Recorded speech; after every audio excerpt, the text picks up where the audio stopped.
So there are a couple of challenges that they had encountered before they moved to cloud.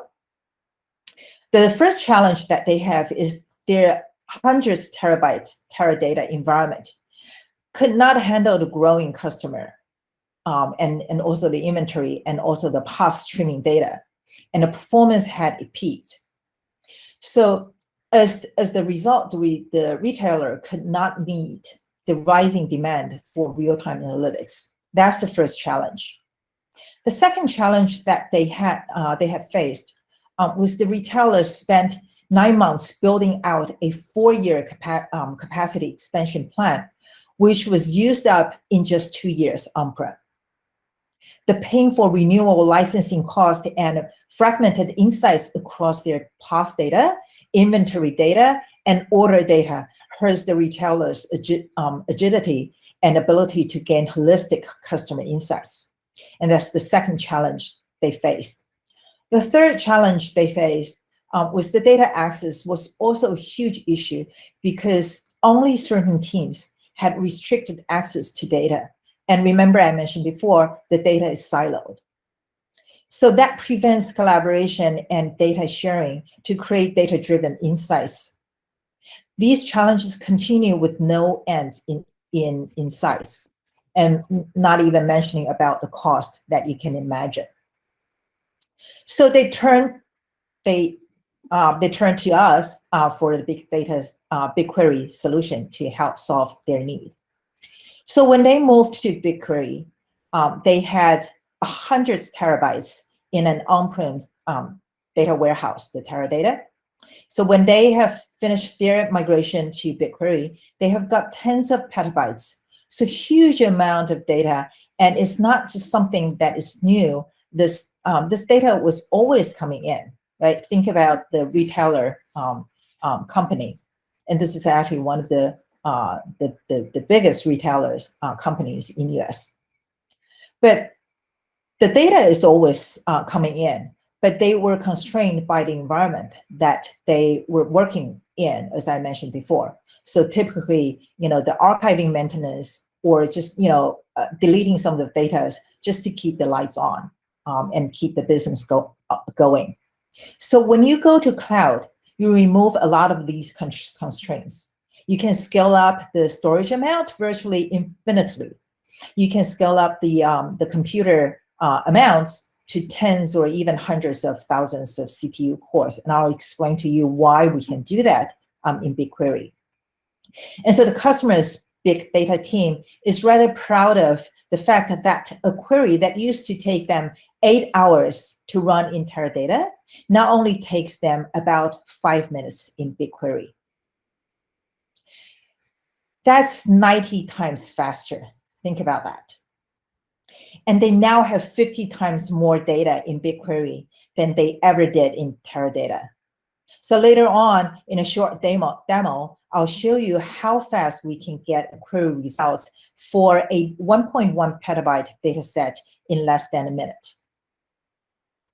So another step that I like to show is followed by the next example. So, and I'm not quite sure if anyone has heard about Teats. You probably likely regularly see ads served by Teats. On the news publisher, Teats is the ad tech company. They have united the best publisher in the world into what we call the global media platform with Teats. The advertisers can reach 1.4 billion people, and they serve as at scale within a premium context. So the dashboard that I'm showing you here on the slide, and let me see if I can click more. So this dashboard up to the left is one kind of user interface that they built for their client. So for publishers to monitor their inventory and monetization, and then for advertisers to manage their campaigns. Is full of dashboards showing plenty of metrics in which you can explore multiple dimensions. And they want a fast and interactive experience. So they need to collect, store, and aggregate billions of events. there are 10 billions, just to give you an idea, there are 10 billion events each day. And there's more than 100,000 events per second. So collecting those events, storing them, and process them, those events, there are only a team of 10 people to build, operate, and maintain the system. Before BigQuery, they used Spark jobs, as I showed you before, one of the examples in the previous slide, written in Scala to do data aggregation. Now with BigQuery, this is simply just a single SQL query that I'm showing you here. This is just one example. So in real life, the query is bigger, but not more complex. And despite that, a batch job, a batch table, just to give you an idea, for a batch table of 100 million rows, which is about 25 gigabytes in size, it takes only 1 minute and 40 seconds to compute an ELT rollup process in this case.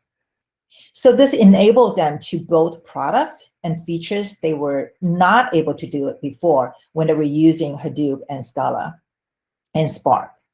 And data is accessible by everyone that they granted to very easily. So thanks to SQL is a game changer when you compare to like Jupyter notebooks, right? So they now can focus on building the products, but not the infrastructure per se. They use AWS Redshift as well.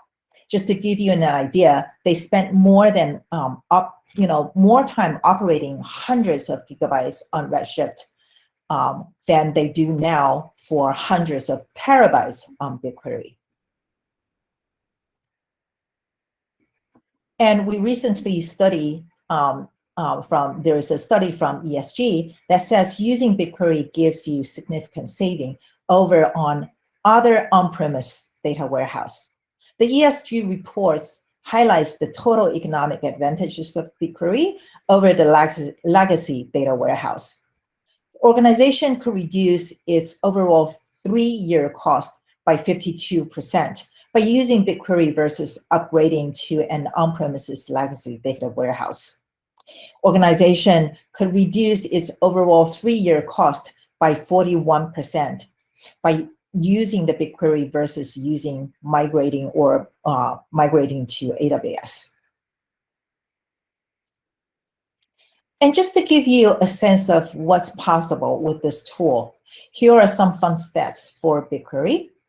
We have customers that have quarter exabyte of data for a single customer, and we have customers who run queries that are over a petabyte regularly, frequently.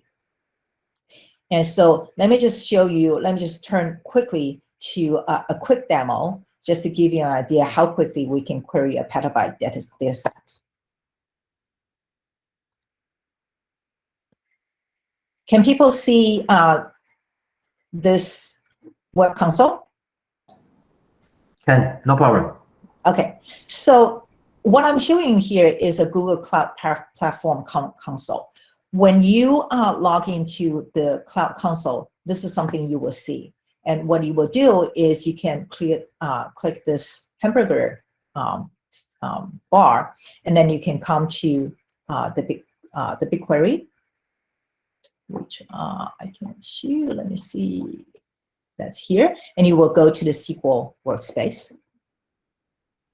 And this is something that I'm going to show you. So typically, you will go to a specific project that you created. And in this case, what I'm going to show you is this project called X whatever DP or data platform. And underneath, I have different data sets. And what I'm going to show you is this BigQuery petabyte data set that I'm going to demonstrate. So let me move on to another. Is this big enough for people to see? Yeah. Okay. So the first query that I'm going to show you now, just to give you an idea or proof how big this table is. This table is called retail petabyte and sales partition.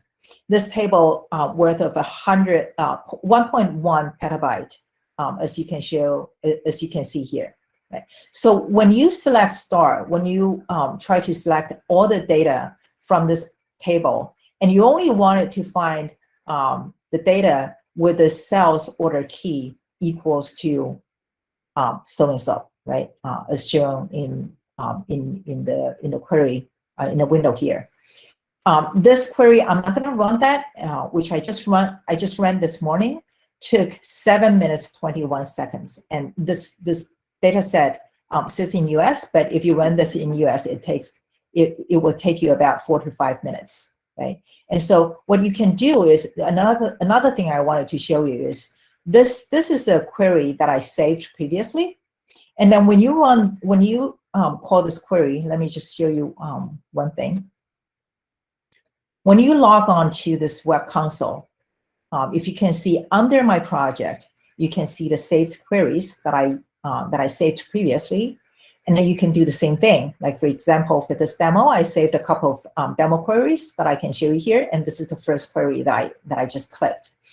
And so when you have this query open, what you can do is you can decide to see whether or not if you want to use the data in the cache that will give you the result sets in seconds.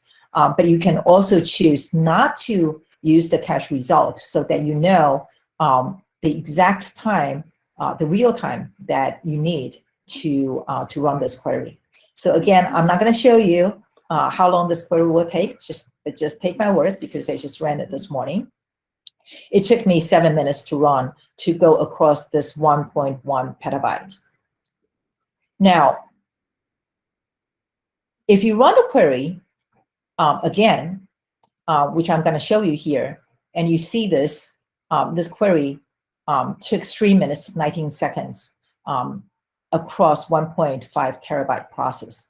And the reason why that we can achieve this goal is because we enabled the cluster.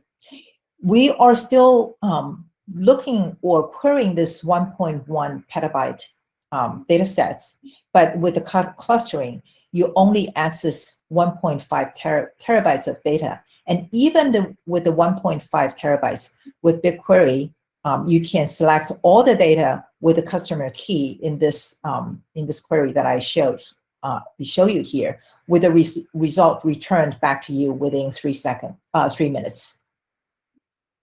Now, coming to the next query that I'm going to show you, and I can show you this quickly because it will only take you a few seconds. What this query does is it narrows down a couple of columns, and I do aggregations, and I do group by and order by against the customer key that I had just showed you in my previous the query, and also with a specific time range that I wanted to query from.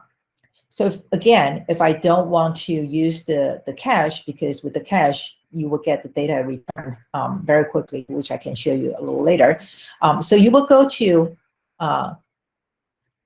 the more, and then make sure that you don't use the cache result.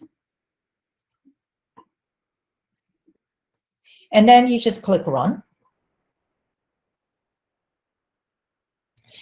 And as you can see here, it returns very quickly. Like earlier this morning, when the network traffic was busy, I get 7 seconds. Now I get the results set returned within less than 2 seconds, and that scanned 360 megabytes processed. And what's very interesting is even before you run this query, it gives you the estimate, letting you know that when this query is run, it will process 265 gigabytes. And that's an estimate. And then when it returns, it will just show you the exact megabytes, as I mentioned before, that has been processed. So the scanning and the process are a little different. And again, we're talking about scanning through this 1.1 petabyte data set and get the result based on a specific sales order key. return you the results in 7 minutes, down to this query that you can get the results within 2 seconds. And so again, remember that I mentioned before, you can actually run the query again with cache, right? So by default, it returns the results using the cache. And now if you run again, it should relatively return very fast. 2 seconds, okay. So if you run it again, and now it returns within 0.2 seconds elapsed time. And you can see it here is getting the results from a cached value. Just to give you one more note here is if you run the same query and if the results comes from the cache, you are not going to be charged with the data processed. So that's also another good point. So let me go back to any question here? No. Okay, so let me come back to the slide. All right, so what makes BigQuery BigQuery? So what makes it work? How do we make it work? It's really the architecture that we build on, that Google has this infrastructure that we really can stand on the shoulders of the giants. The extremely fast petabyte network that we're gonna talk about briefly. So our highly scalable storage system, and also highly scalable compute cluster.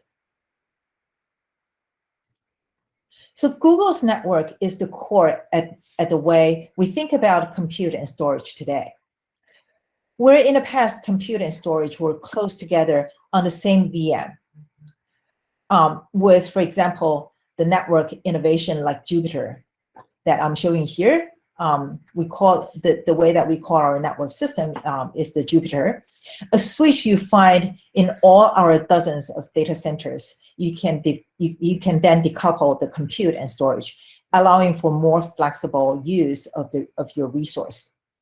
The storage and compute are decoupled and can scale independently on demand. So this is very, very important infrastructure that we always highlight. This offers immense flexibility and cost control for your business, as you don't need to keep your expensive compute resources up and running all the time. And this is very different than the traditional node-based cloud data warehouse solutions as well, or on-premise MPP systems that most of the people are still using. Our data center networks run at dozens of sites across the planet, scaling in capacity by hundreds over 10 years to more than 1 petabyte per second of bisection bandwidth. And this is what I'm showing you here in the middle, the petabyte network. We call it Jupyter switch. So, just to let everybody know, Google is, trying to bring Google's internal infrastructure to cloud services so the customers can benefit from it. So another kind of bit in a kind of traditional data warehouse space, where you just sort of expanding the traditional data warehouse, is this serverless. You know that nobody wants to manage servers. You know that if you can get somebody else to keep your service running, then that's great. And you know that BigQuery does automatic patching, and there is no downtime when we launch new versions. We just sort of like rolled out very seamlessly. So with serverless, you can get to focus on what's important to you. You can just focus on actually just doing your analytics. You don't really have to focus on configuration or infrastructure. So this is very important. Bringing up the blue circle thing to focus on the analytics and insights purely just on relying on BigQuery, as opposed to what most of the people are currently still using on-prem MPP or another cloud, where most of the time that you spend or either the infrastructure or maintenance.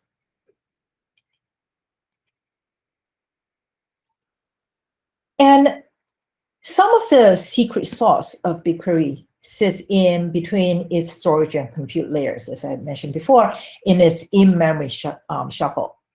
So Google BigQuery uses remote memory shuffle to gain the unprecedented query speed and performance on big data set. This lets you query large data sets and get very fast responses, as I mentioned before or demonstrated before. Each query executed is broken up into the stages, which are then processed by workers, or we call it slots, and written back out to the shovel. And remember, shovels is in memory, so it can be very fast. And think about the network I had just mentioned to you, the Jupyter switch, that makes this possible. If a worker were to have an issue during the query processing, another worker would simply just pick it up when the previous one left off, and then by reading from the previous shuffle. So this provides resilience to failures within the workers themselves. When a query is complete, then the results were written out to persistent stage, the persistent storage, and returned to the user. So this enables us to serve the data up cache results the next time when this query is executed, as I had shown you before, and that you can get a query result set within like split seconds when you query from the cache. The BigQuery offers the durable and persistent storage for your data warehouse, and this helps you to simplify data operations dramatically. Data is compressed and encrypted by default, which is very important. I know a lot of people care about how we secure the data. And so you don't really need to worry about the data replication and also DR, as the data is automatically replicated across the data center, as I had just mentioned to you. So typically within the data centers, we have at least 3 zones. And with BigQueries, we replicate at least for each set, we replicate it to 3 different zones. And the tables are stored in optimized columnar format. Most queries only work on the small numbers of fields. Remember in previous demo, when I only query 2 specific columns, it will really speed up my query return time. So most of the query only works on a small number of the fields because of the columnar storage format. The BigQuery only needs to read those relevant columns to execute a query.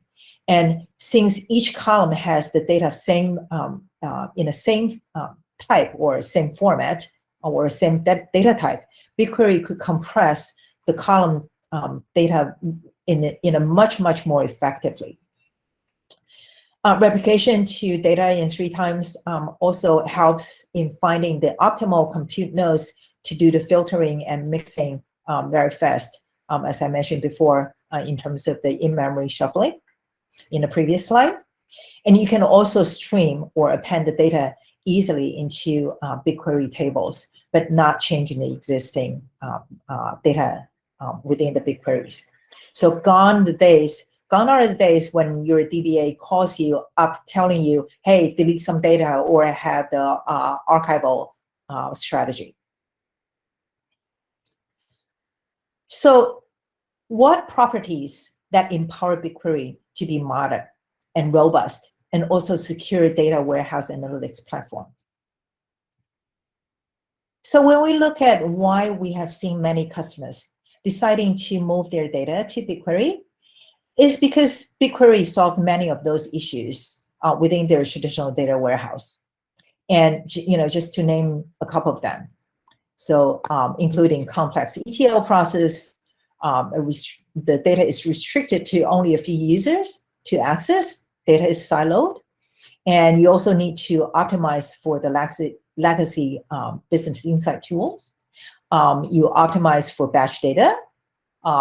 Sometimes you can't even do the streaming, or you have to implement new solutions for streaming the data. And you need to continuously patching and update and do the regular maintenance. You need to to have an army of the DBAs to operate and maintain those systems. So let's take a brief look at some of those properties of how BigQueries help solve those problems. So the first thing you will probably end up doing with BigQuery, if you decided to go to BigQuery from the traditional database, data warehouse, is whether or not it's in pre-prod or sandbox environment, is the data delivery to BigQuery. So to the left of the slide, BigQuery has integrated with various products. One can easily do zero-code data transfer using BigQuery Data Transfer Service. It's a direct import. You don't really have to write any code, just plug it in, and just, with a few clicks on the web console, as I just showed you before, you can just start the direct import from those systems directly, get the data into your BigQuery environment. To the right of the slide, the BigQuery integrated with many Google products such as Drive, Cloud Storage, Cloud SQL database, Bigtable. Some of you might have heard Bigtable is similar to HBase, as you have heard from the commercial side, and the Cloud Spanner, allowing a seamless query federation from BigQuery. And I'm going to show you in the next slide when I talked about what the query federation means. So on this slide, you see that the native integration between the Sheet or Google Sheets and BigQuery makes possible for all business stakeholders who are already quite familiar with spreadsheet tools to get their own up-to-date insights whenever they need it. And in addition to charts, also it's very easy to create a pivot tables on the entire data set in BigQuery. So this integration between the Sheet and BigQuery, allowing people to just go, go to the spreadsheet that they usually do, and then access the BigQuery data and leveraging the BigQuery data engine. So it's very powerful. Again, no code, just a few clicks. You can just let the business user to do their usual daily task to understand their business insight of interest. For a traditional data warehouse, often we run the batch jobs. But if you want to keep a pulse of your business with a powerful real-time analytics, you will want to stream your data into your data warehouse. And so to analyze business events as they unfold by automatically ingesting data and make it immediately available to query in your data warehouse. You don't have to wait for hours and or days. You just process and load the batch and streaming the data directly into your data warehouse BigQuery with Cloud PubSub and also with Cloud Data Flow. Very easy to do, just a few lines of code can get you started. And you can insert up to 100,000 rows of data per second. And this is kind of the scalability or the performance that we see most of our customers experience with the BigQuery data ingestion. And then you can query the petabytes of the data at blazing fast speed. Another property that I wanted to mention to you, and I'll get back to some machine learning related stuff at the end. Let's just first look at the security. So BigQuery makes it very easy to maintain a strong security with fine-grained identity and access management. The Cloud IAM, we call it Cloud IAM, provides access control and visibility into security policies across organizations. So you can manage identity, access control, and auditing across your organizations. User can assign data set level and project level permissions to help govern their data access. We supply security and governance tools to efficiently govern your data and democratize the insights within your organization. So you can have a full control, like what you usually do when you store the data in BigQuery in cloud. Cloud DLP, and I'll have another slide that show you what that is, helps you to discover and classify the sensitive data assets. And you can use Cloud DLP to DID or make your those personalized the personal PII data mask, or either mask or just not showing or deleted them. Data catalog also helps you discover and manage your data very quickly. Plus, the data is automatically encrypted, as I mentioned before, while in transit or at rest, which ensures that your data is protected from intrusion, theft, or attacks. And secure data sharing in the secure data sharing ensures you can collaborate and operate your business with trust. This, again, security is our top priority from a cloud service provider. The security protection goes down to hardware level. Chips, servers, storage, network, and the data center are all purpose-built. Google Cloud has the most extensive cloud network, as I mentioned before in the previous slide, with the farthest reach. Our network delivers low latency, but also improves security. Once the customer's traffic is in our network, it is no longer transiting the public data set, making it less likely to be attacked and intercepted or manipulated. Plus, the data is automatically encrypted.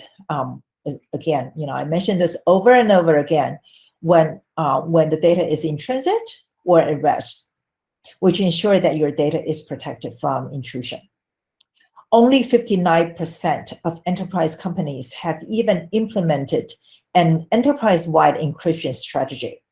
But we encrypt your data automatically at rest and in transit, and it also be shared across multiple sites for added protection. And if you want, you can actually put your own encryption on top of it, holding the key away from us. So manage the data, control access, secure the bits. Google can help you with each of these 3 areas to assist you in gaining control of your data. I like to emphasize our infrastructure. It doesn't rely on any single technology to make it secure. Rather, we build security through progressive layers that I'm showing you here that deliver true defense in depth. The defense in depth across hardware service, our identity storage, internet communication, and operations ensure redundancies and reliability. Our hardware is Google controlled, built, and hardened. Any application binaries that runs on our infrastructure is deployed securely. We do not assume any trust between services and use multiple mechanisms at different layers to establish and maintain the trust. The next slide, which I'll come back, is the Cloud DLP, which you can see this little example here. Cloud DLP leverages Google Cloud's AI capabilities to help you discover and classify sensitive data assets. Now, this is just to show you that BigQuery third-party audits and certifications that assure compliance. You can see different ISOs. We also can provide the SOC reports based on your need, and also the USA FedRAMP, HIPAA. With different countries, we have different compliance requirements. Now, BigQuery simplifies your data operation, which I already touched upon before, ranging from quick setup, easy data transfer, and accessibility, automatic HA, and on top of these, BigQuery keeps snapshots of your data over a 7 days window, allowing you to easily restore and compare the data from different times. So on this slide, you can take a quick look later on, and everything is on our official sites, some of the simple data operations that you can leverage to. The batch ingest in BigQuery is free. This is very important for most people. It doesn't consume query capacity as opposed to traditional data warehouse systems. It follows ACID semantics, and you can load petabytes per day. And you can leverage streaming API for real-time quick and analytic insights. Now, coming back to the machine learning capability, which I know many customers are very interested in this. And that's why I left this area to the last of the properties that that we wanted to cover in this session. BigQuery builds the foundation of machine learning and AI. Enterprise data warehouse stores the most valuable data for your company. BigQuery brings artificial intelligence capabilities to this data without replicating or moving data into a separate storage to clean it or to manage it separately. You can train TensorFlow and Google Cloud machine learning models directly with data sets stored in BigQuery. You can use the Google Cloud data prep to visually explore, clean, and prepare the data for the training model directly from the data stored in BigQuery, which is very, very powerful. The geographic information system, GIS, allows users to analyze and visualize geospatial data in BigQuery by using geography data types and also standard SQL geography functions built within BigQuery. And Google also offers BigQuery the Geovis tools to allow users to visualize the data. And I'll show you in the demo in a second. This example, most of the government officers really care because it's really relevant to them. So with BigQuery Geovis, the tool that I just mentioned to you, you can generate geographic report that shows you which regions, for example, contain the most street potholes or number of accidents to the right of this slide. Again, this is particularly helpful for the government, for example, government transportation departments. So at Google, we always push the boundaries of innovation. We took further step and went beyond the core performance scalable data warehouse analytics platform of BigQuery. We built BigQuery machine learning, or we call it BQML. So BigQuery machine learning is a set of building tools that enables data analysts to build and deploy machine learning models on massive data sets directly inside BigQuery using familiar SQL. You can do feature engineering using SQL. You can curate the data using SQL within BigQuery. You can execute machine learning initiatives without moving the data from BigQuery. It allows you to iterate on models in SQL, in BigQuery, and increase machine learning model development speed. It has expanded functionality to address even more business needs, and is now supporting a wide range of machine learning models, including supports for clustering, classification algorithms. You can use linear regression for forecasting. You can use binary logistic regression for classifications. For example, determining whether a customer will make a purchase. You can also do a multi-class logistic regression for classification. You can use the k-mean clustering to apply in the applied to understand your data segmentation, which I also show you in the demo in a few minutes. You can also now build and directly import previously trained TensorFlow DNN, or we call it deep neural network models, and then perform prediction in BigQuery machine learning tools. BigQuery ML is a multi-regional resource.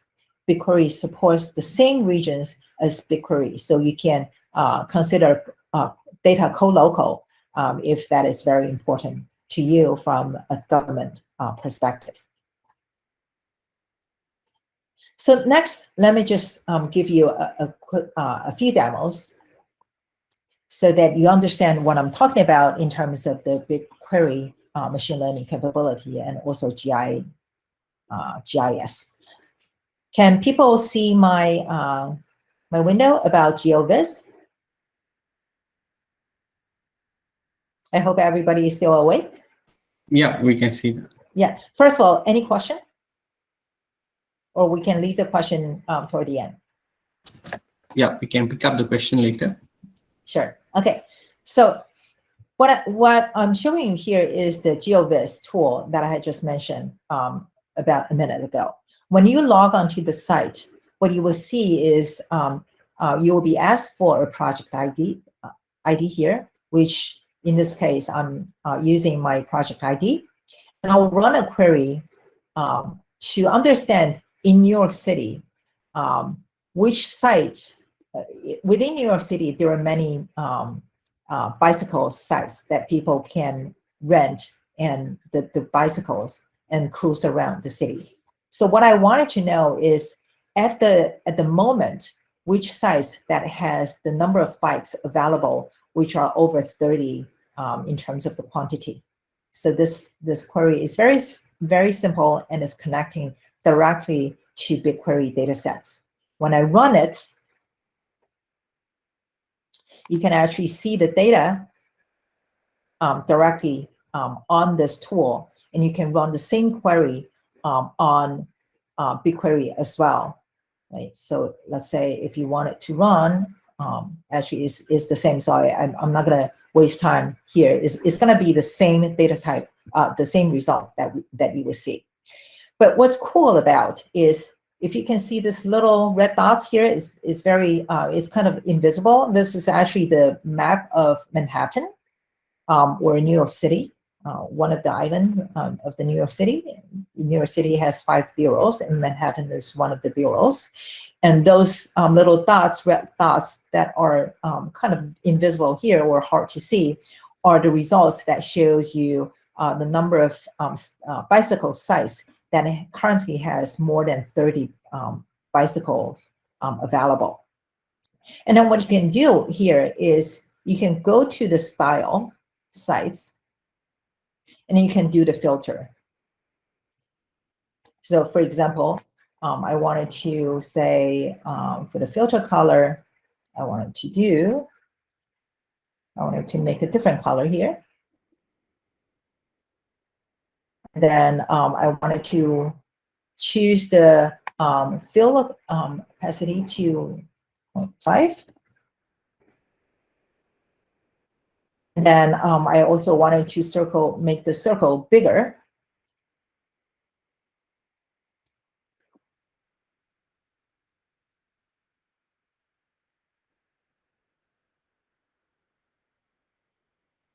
So just a second.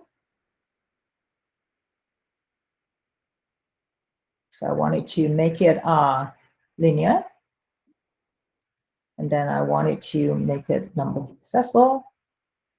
And then up here, I say I'll do, so this is basically just a configuration so that you can see, you can visualize it more easily.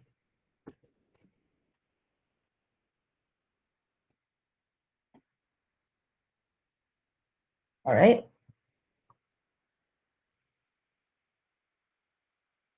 So now if you take a look at this, for those little dots that you saw previously in red, now I'm making it in different colors, and I'm also making it in different sizes.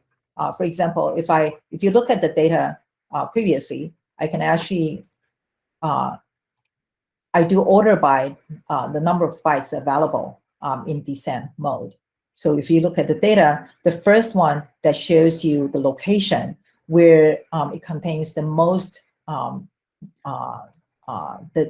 largest number of the bytes available, that is somewhere around this area. So this is just one example. Any question before I move on to the next phase for machine learning?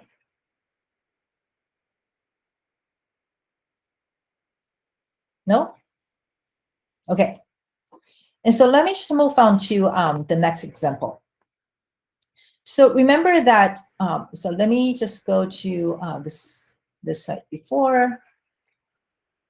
What I wanted to show you is, again, to query some example, to do the machine learning within BigQuery. And I have a few previously stored queries I can show you. And the first one is the feature engineering. So what I'm going to show you is, if you look at, let me just go to another site so that you know what I'm going to show you here.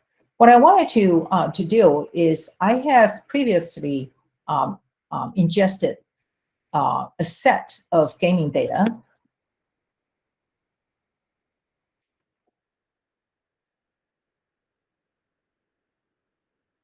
So this is just one example, and you can, the idea is the same. The gaming data, we have, a whole bunch of events coming in, a huge amount of events per second coming in. So in order to know or to analyze, which players, which game players are doing what, what is their preference, just to get some idea how my games are being played by my customers, I need to do some analytics, right? And so I can also, in this case, I'm going to show you, is I would like to know within all the players for the games that I publish, or different game types, what do they look like? Would I be able to find some of the players who have similar features or who are alike with each other, so that I can perhaps group them together to play with each other, kind of like bring more contrast, bring more interest to them. And this is the table or data sets that you can see here. I call it events, and within the table you have the game ID, the server, game server, and the game type, game maps where they play, the time when they play, and the player, and so on and so forth, and what kind of the weapons that they use. So coming back to the machine learning, this query that I'm showing you is a query that I wrote to do the feature engineering. In other words, to curate the data that I stored in the events, to make, for example, some of the fields to be numeric, right? Either 0 or 1, or even categorical, so that I can run my machine learning models. So when you can imagine, if you don't do this, and if you write this in the Jupyter notebook, how difficult that will be. So some of the people if you have tried that, you'll probably understand what I'm talking about.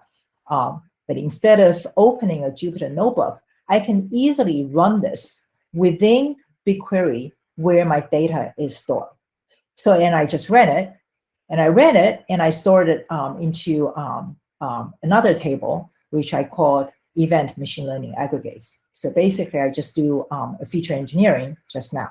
Now, with this feature engineering and the new data set that I just built, then I can run my model.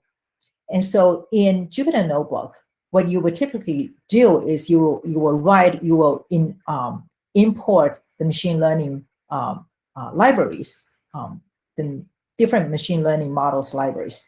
You will import them, and you will write some of the code, and you will do parameter tunings, and so on and so forth. Lots of lines of code in order to build a model and then to tune it. What we allowed you to do here is within BigQuery, again, you can do feature engineering, and now you can even create a machine learning model, such as in this case, a k-mean model, which is a clustering model. It's an unsupervised learning machine learning model that I'm going to show you here. And this is just a query example. It's very simple. You can just say create or replace model. In this case, because I had built a model before, you can say create or replace a model called something like something, and then with an options. In this case, you specify the model type, which is the k-mean, the clustering machine learning model, and you tell it the number of clusters. In this case, I wanted to have 5 cluster seeds, which typically you can think about, okay, I have a pool of players. I wanted to categorize them based on their likes, to categorize them into 5 groups. And I have no idea about the data per se. I don't even want to know it.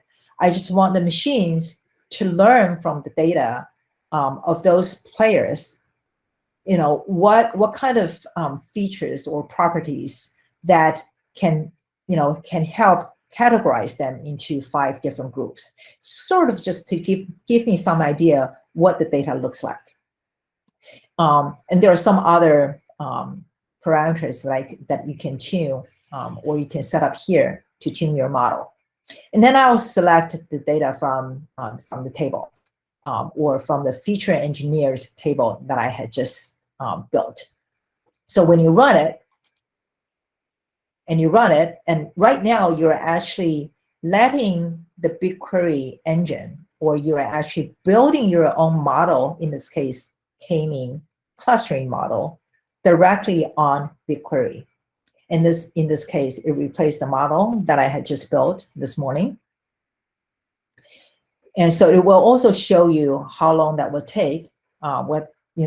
It's actually being processing right now. It actually knows to do a training sets and leaving some of the evaluation data sets for the evaluation. I'm not quite sure how many people here in the audience had tried machine learning or built machine learning models. Usually you will pick up a training sets and you will do the evaluation later on with another data set for the trainings. So now the model build is completed, and you can actually see the results, and you can actually see it also gives you the execution details, letting you know how long that took to build this model. Some of the other details you can see from this quick views. And so now you have this built. So now what, right? Now you wanted to see, okay, I have the build, I have the model. Do I use it right now? I mean, how confident I know this model is? And again, you can actually see the execution details, and you can also run the evaluation. So this query that I wrote is the query, again, a SQL query that we built within the BigQuery engine that allows people to use the common SQL language to run the evaluation against the model that I had just built. So this is pretty straightforward, and this is actually a very similar query type that you had just seen before, querying directly from the table, and also evaluate how good my model looks like. Remember that the model is built from training the data, training the machines, reading from a training data sets, and now we're going to evaluate. So when you run it, it will take some time to run it, and it shows you the results. Now you see the cluster. There are 5 clusters that, because I tell it just to evaluate the data or to learn the data and group them into 5 clusters. So what you're seeing here as the data the result sets is it shows you 5 clusters, and it shows you the different features or different properties for each clusters. For example, cluster 3 and 4 shows you those players have the highest numbers of kills from specific games, for example. So with this results, you see that your model, what your models is telling you. and you can actually see it from a JSON output. You can actually export it out. Again, going to the execution tab, you will see how long this elapsed time, how long this evaluation runs, and the slot time that is consumed. That will give you some idea how long that will, how much that will cost you when you run this evaluation tools. How many bytes that was shoveled. When I remember, I talked about the in-memory shoveling, and then how many bytes is being spilled out to the disk. And then underneath, you will see some of the details about each steps that it runs. And you can actually save the results, and then you can explore the data even further. So now we know that what this model gives us, and you kind of like knows the data, how the data looks like.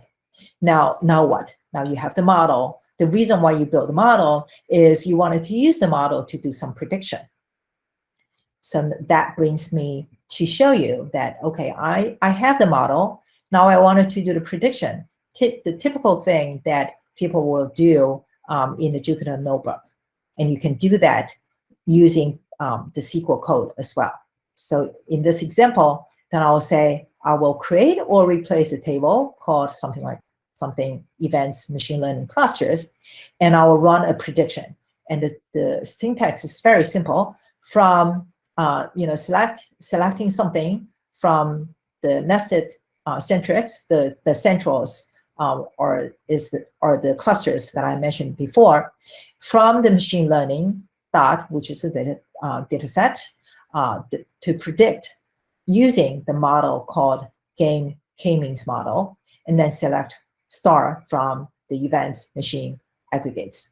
This is the same table that I created after the feature engineering. So basically, I just wanted to use the model to verify and gives me the prediction of the players and see which groups they might belong to, or which group they should look like based on the models that I just built. So when I run it,